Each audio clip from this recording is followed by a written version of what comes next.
আসসালামু আলাইকুম। কেমন আছেন সবাই? আশা করছি ভালো আছেন। আজকে আমার রেসিপি হলো ডাঁটা, আলু, টমেটো দিয়ে গুলশা মাছের তরকারি। আশা করছি রেসিপিটি আপনাদের ভালো লাগবে। যদি রেসিপিটি ভালো লাগে তাহলে একটা লাইক দিয়ে সাবস্ক্রাইব করে আমার পাশে থাকবেন। তাহলে শুরু করি। এখানে আমি ডাঁটা কেটে নিয়েছি, আলু কেটে নিয়েছি, টমেটো নিয়েছি আর গুলশা মাছ নিয়েছি।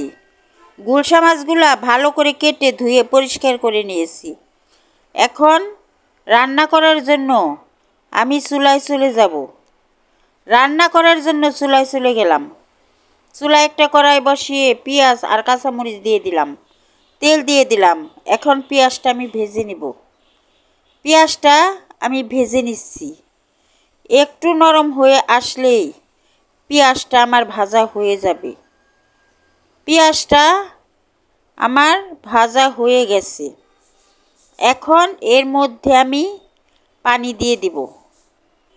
পানি দিয়ে দিব কারণ পেঁয়াজটা যাতে পুড়ে না যায়। আমি পানি দিয়ে দিলাম, স্বাদ মতো লবণ দিলাম, হলুদের গুঁড়া দিলাম আধা চামচ, লাল মরিচের গুঁড়া অল্প দিলাম, ধনিয়ার গুঁড়া দিলাম 1 চামচ, আদা রসুন বাটা দিলাম 1.5 চামচ। এখন নেড়ে চেড়ে আমি মশলাগুলা পানির সাথে মিশিয়ে নিলাম। এখন এর মধ্যে ডাঁটা আর আলুটা দিয়ে দিলাম। ডাঁটা আলু আমি কষিয়ে নিব। যেহেতু ডাঁটা শক্ত থাকে ওই কারণে আগে ভালো করে কষিয়ে নিতে হবে। ঢাকনা দিয়ে ঢেকে দিলাম 2-3 মিনিটের জন্য। 2-3 মিনিট পরে ঢাকনা তুলে তরকারিটা আমি নেড়ে দিলাম। এখন আবারও ঢেকে দিব 4-5 মিনিটের জন্য। 4-5 মিনিট পরে ঢাকনা তুলে আমি তরকারিটা আবারও নেড়ে দিলাম। এখন এর মধ্যে গুলশা মাছগুলা দিয়ে দিলাম। এখন অল্প গুলশা মাছটা কষিয়ে নিতে হবে। যেহেতু নরম মাছ ওই কারণে বেশিক্ষণ কষানো যাবে না। আমি অল্প কিছুক্ষণ মাছটাকে কষিয়ে নিলাম। এখন এর মধ্যে আমি ঝোল দিয়ে দিব পরিমাণ মতো ঝোল দিয়ে দিলাম। এখন এর মধ্যে আমি টমেটো দিয়ে দিলাম 1 চামচ, জিরা বাটা দিয়ে দিলাম। এখন ঢাকনা দিয়ে ঢেকে কিছুক্ষণ রান্না করব।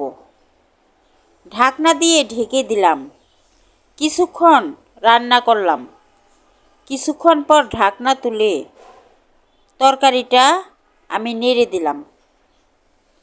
নেড়ে দেওয়ার পর আবারও ঢেকে দিব 4-5 মিনিটের জন্য। 4-5 মিনিট পরে ঢাকনা তুলে আবারও তরকারিটাকে নেড়ে দিলাম।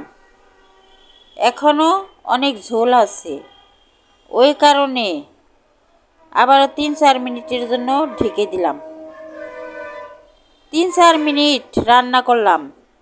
3-4 মিনিট পরে দেখি তরকারিটা রান্না হয়ে গেছে। এখন চুলার থেকে আমি নামিয়ে নিলাম।